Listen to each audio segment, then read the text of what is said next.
You're listening to NPR News.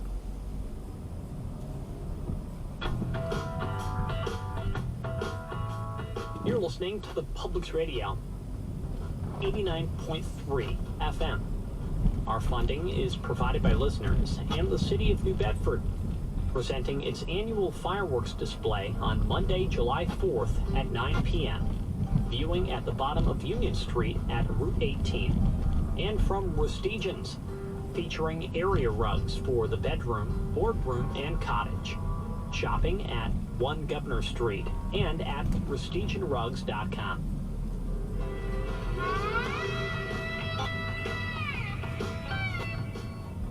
We'll see sunshine on this Sunday, high temperatures in the upper 80s.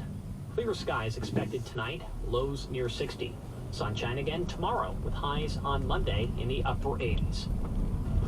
Coming up, we'll hear about the struggles of Ukrainian farmers. I'm Giles Snyder with these headlines. The Uvalde School District's police chief is stepping down from his position on the city council amid criticism of his response to the elementary school shooting. Pete Arredondo says it's the best decision for Uvalde. Family members of a black man killed by police in Akron, Ohio are appealing for calm. A family lawyer says Jalen Walker's relatives are worried that any protest could turn violent. Police are expected to release body cam footage of last week's shooting following a news conference today.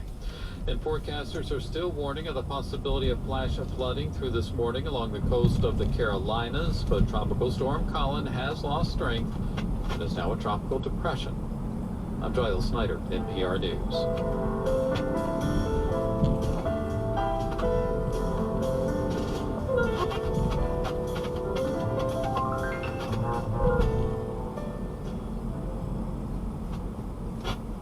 Support for NPR comes from this station and from the Kauffman Foundation, working together with communities to break down barriers and prepare all people for success in their jobs and careers as employees or entrepreneurs. More online at Kauffman.org. And from the John D. and Catherine T. MacArthur Foundation, supporting creative people and effective institutions committed to building a more just, verdant, and peaceful world. More information is at macfound.org. And from the listeners who support this NPR station.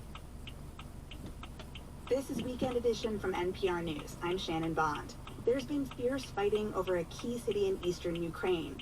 Lysychansk is the last major city in the region still under Ukrainian control. And today, Russia's defense minister says their forces have taken that city. This development would make it easier for Russian forces to stage moves into other parts of Ukraine.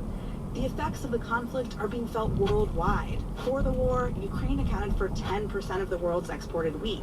But Russian warships are blocking that wheat and other food supplies from leaving the Black Sea. The United Nations has warned the blockade will worsen world hunger, and that leaves Ukrainian farmers caught in the middle of a local and global conflict right as this year's harvest begins. Here's NPR's Peter Granitz from southern Ukraine. A slight breeze sends a wave through the knee-high wheat and barley on Vasil Himalenko's farm. A railway lines one of the edges of his 500 acres. Before the war, he says, there were a lot of trains moving grain to the seaport in nearby Odessa. Now, they're rare. Himalenko will start to harvest his crop any day. He thinks he'll haul in 400 to 500 tons of wheat and barley. Our food is for export, he says. I don't know where we're going to store this grain. Just in the street, he asks. Himalenko says the usual buyers are not coming out this year because the port he used to ship his grain to is closed. If he can't sell his crop, he'll be out about $70,000. And he says he'll be done. About a third of Ukraine's grain silos are full, says Deputy Agriculture Minister Markian Dmitrievich. There are more than 20 million tons of last year's bumper crop in the country that have been blocked from export since February. And with the new harvest, the country will run out of capacity. Part of our storage facilities are in temporarily occupied territories. Part of them were destroyed, so we understand that we will face a deficit of grain storages. By October, the number can be from 10 to 15 million tons Some farmers will need to buy silo bags, massive sacks that can hold the harvest in the field.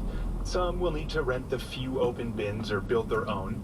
Food is being exported out of Ukraine by rail, but the track gauges in Ukraine are different than in neighboring countries, so the grain needs to be unloaded and loaded on a different train at the border, and by road and river.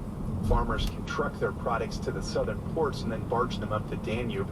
Dmitry Sevich says Ukraine exported 1.8 million tons in May. We think that 2.2 million tons per month could be a limit. That is less than half of what Ukraine exported per month before the war. What's not included in that number is the grain that Russia itself has exported from Ukrainian stockpiles. Dmitry Sevich says there were nearly 2 million tons stored in now-occupied territories.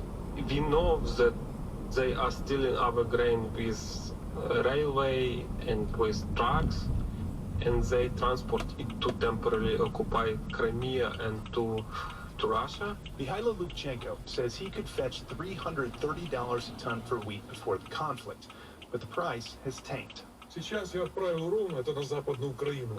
Lubchenko says he trucked a load of wheat to western Ukraine and got only $170 a ton. He says shipping by rail and road at those prices is operating at a loss. He has storage and plans to ride out the blockade when he hopes producer prices improve. It's not just transportation costs. His sunflower yield will be about a third of what he projected because his water source was cut off by the Russians.